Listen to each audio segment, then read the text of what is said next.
Okay, so now we're joined by Dr. David Smith from Smith Warner International. Welcome, Dr. Smith. Thank you.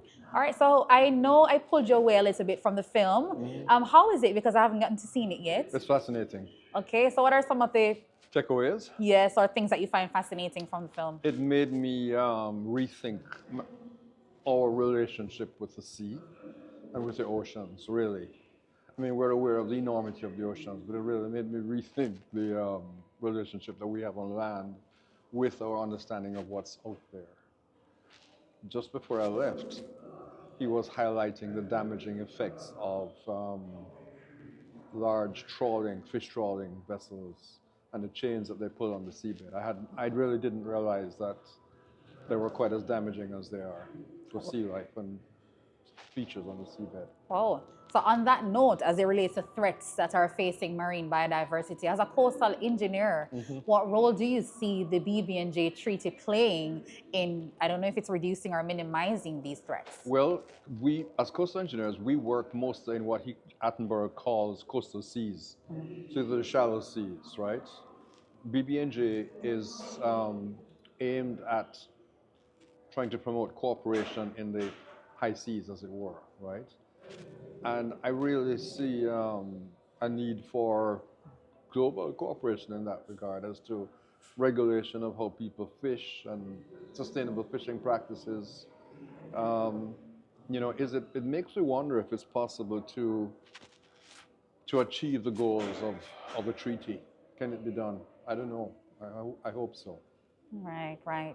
So this BB&J treaty emphasizes a lot of key areas like marine protected areas, environmental impact assessment, which I definitely know is your area as well. Pollution as well. Pollution and so forth. So I just wanted to know what tools would you say holds the most promise for Jamaica given where we're at now? For Jamaica, I think that for the regions outside of our coastal seas, I think impacts on reduction of pollution, because what pollutes out in high seas could get to our coastal seas, or regulation to some extent, or standard operating procedures that would better govern fisheries, the fishing industry in deeper waters. Okay. Because it's a heritage for everyone, right? So yes. The question is that not everybody treats it that way. So this is the problem, I think. You're right. You're so right. So now that we are amplifying the conversation around the BB&J treaty and also moving to, advancing the implementation of the treaty itself, there are research opportunities that are linked when you think about biodiversity beyond national jurisdiction. So are there any research opportunities that you can, think about that opens up itself when we think about environmental impact assessments in the high seas? Well, as I said, our focus in our company and as coastal engineers is within the coastal seas, right? Right. So but to understand the processes in the coastal seas, we need to be able to properly understand high seas physics, if you will. So I think most of the products that we're involved with, to be quite honest, are related to coastal seas. Right. But I can see that in a national context, Jamaica in this case, if people want to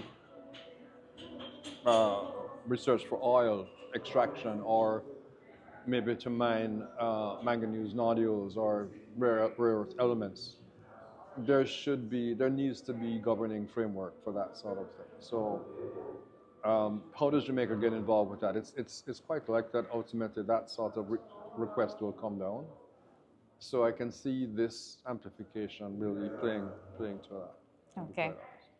All right, so before we let you go, I'm going to go back to the film because you said you watched it, and obviously you found aspects of it fascinating. I didn't see the whole of it. So. Well, for the parts that you see, or even just speaking on a go forward, because you're in this space, so you know the implications, right. So what message do you hope that other people who will watch it will get from this? I would hope that people would understand just how important the ocean is to us, right? I mean, the fact that it produces that much oxygen, which not many people realize, I think, the fact that it's a tremendous carbon sink, and that it can really work to help us to control climate change, the negative aspects of climate change. And just the fact that the beings in the sea, deserve to be considered in not just an offhanded way. So I would hope that people would get that message, really. Right. I hope they get that too.